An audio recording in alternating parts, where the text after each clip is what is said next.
couple of guys come from out of town and they brainwash them and they get them. Because if you come back to California where it originated at, we have different sets of rules and regulations. Fallen City Series, Los Angeles. Los Angeles, California. The city dreams come true, palm trees, beaches, fame, and fortune. The city everyone with an entertainment industry dream passes through at some point on their journey. Some are welcomed and have success. Some find it difficult to maneuver the course of LA and soon leave with an understanding that they just weren't built to play the game. Some even lose their lives, either overzealous and ran into the wrong crowd. Some refuse to play by the rules of the city, and some, even from there, sadly got too comfortable in their supposed status with the streets and met a fatal lesson. Whatever the case, Los Angeles, for rappers in particular, has had its moments in the sun, so to speak, where from the late 80s NWA to early to mid 90s Ice Cube, Snoop Dogg, and a host of others to the 2000s, The Game, later Kendrick Lamar, Nipsey Hussle, LA has always found relevance in hip-hop, and no matter what, will always have their history. Today's Fallen City feature once had their own sound be the popular in rap, but today seems to have lost its control and their sound. Of course, Kendrick Lamar, who will probably end up one of the most successful rappers from there when it's all said and done, is still carrying the torch for Los Angeles, but even then, could Kendrick Lamar be placed somewhere else and his sound not change at all? What is the Los Angeles sound in 2022? If you said The Game is from New York or Philadelphia, would that be so far-fetched? Los Angeles had their own very distinct sound back in the days. Even the look was LA, but has since been unable to be distinguished. The thing that makes LA, a lot like New York, very fortunate for rappers is they are in the entertainment capitals of the world, that other forms of entertainment has made their hubs, so the cities will always have a well flow of opportunity to find or be found by success. It's right in their backyards. Whereas other cities fight to get out and move to LA in seek of a more safe life and better opportunity. Today, the LA rap scene looks like this: Kendrick Lamar, then everybody else. As far as the streets, LA has made it where as a rapper, you have to think, is it even worth it before you travel there? Checking in, murders, and a scene seemingly ran by street codes ungoverned by whether you're a street rapper or not.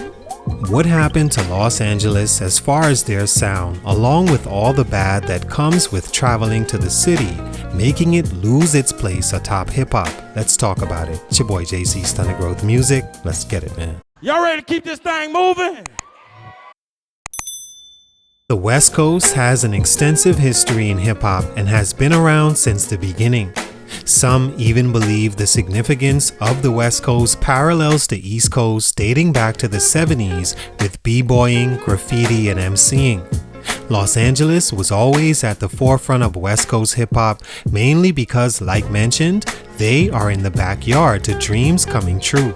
By the late 80s, NWA dropped, taking lead in hip-hop and popularized the West Coast whiny beats, Dickie suits, Chuck Taylors, and of course bandanas. NWA gave hip-hop gangster rap as well as politically defiant rap, along with East Coast acts like Public Enemy. The early 90s really saw LA separate itself with Tupac Shakur, the greatest rapper ever in my opinion, that picked up right where NWA left off but was more well-rounded and branched off into things like movies and social justice that made him easily palatable and moved hip-hop forward in popular culture. Snoop Dogg took that even further as far as longevity and being able to be accepted in any room of entertainment. Snoop's music, as far as mainstream rap, perfectly represents every facet of what a West Coast rapper looks and sounds like. Again, as far as mainstream, he may have been the last.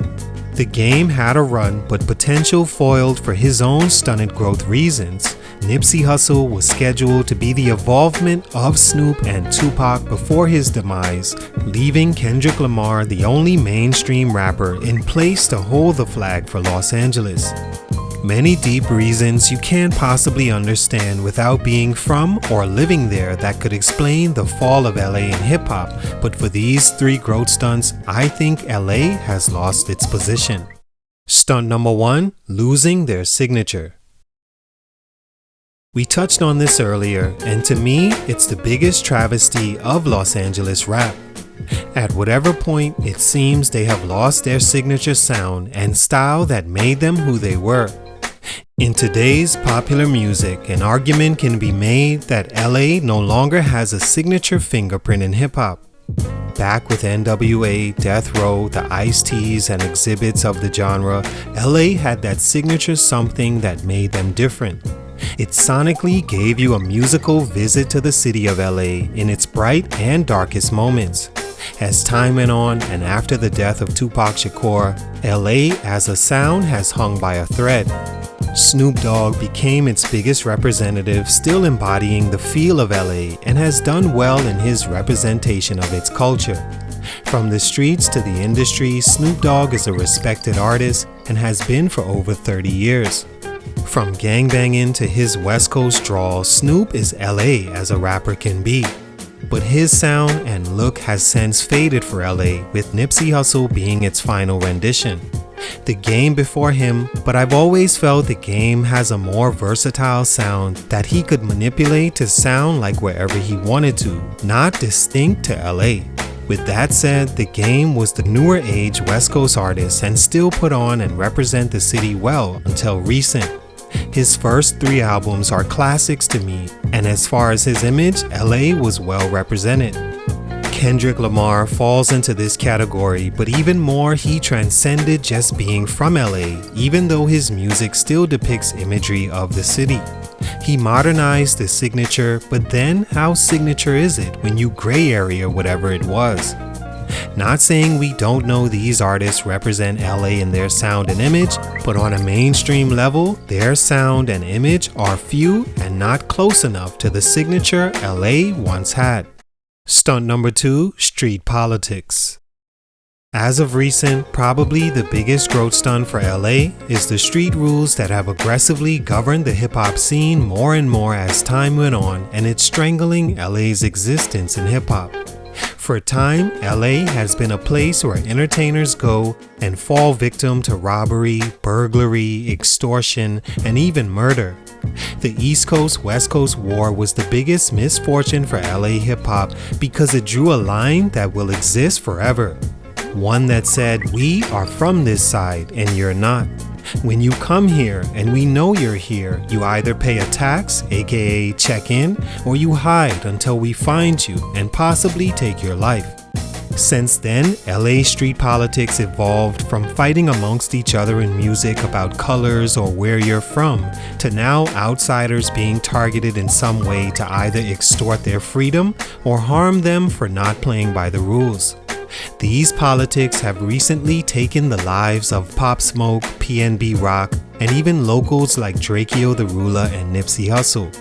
A guy born and raised in LA that had a plan to evolve the perception of his city into a positive about making your money and following your passion without being extorted by corporations or anyone for that matter. He was taken off the board and LA lost its grip in that moment. Gang politics have always held LA back, and now the street politics for any rapper to exist there has done much worse. Stunt number 3, no leadership. The results of a death like a Tupac Shakur or a Nipsey Hussle meant for LA that they no longer had a strong, capable leader in mainstream music that could dictate what's cool or progressive. Kendrick Lamar is one of rap's top artists who happens to be from LA, but Kendrick doesn't have the personality that represents the majority of the city, like Nipsey did. Also, Kendrick's star grew to be so bright that he can take years off being on the scene at a time and still have his place in the game. But in that time, LA isn't represented by a leader. The Game lost his influence because of all the foolery surrounding his name, most recently him losing a case to a female for reasons we won't speak on, but according to the courts has to pay this female reports of up to $7 million.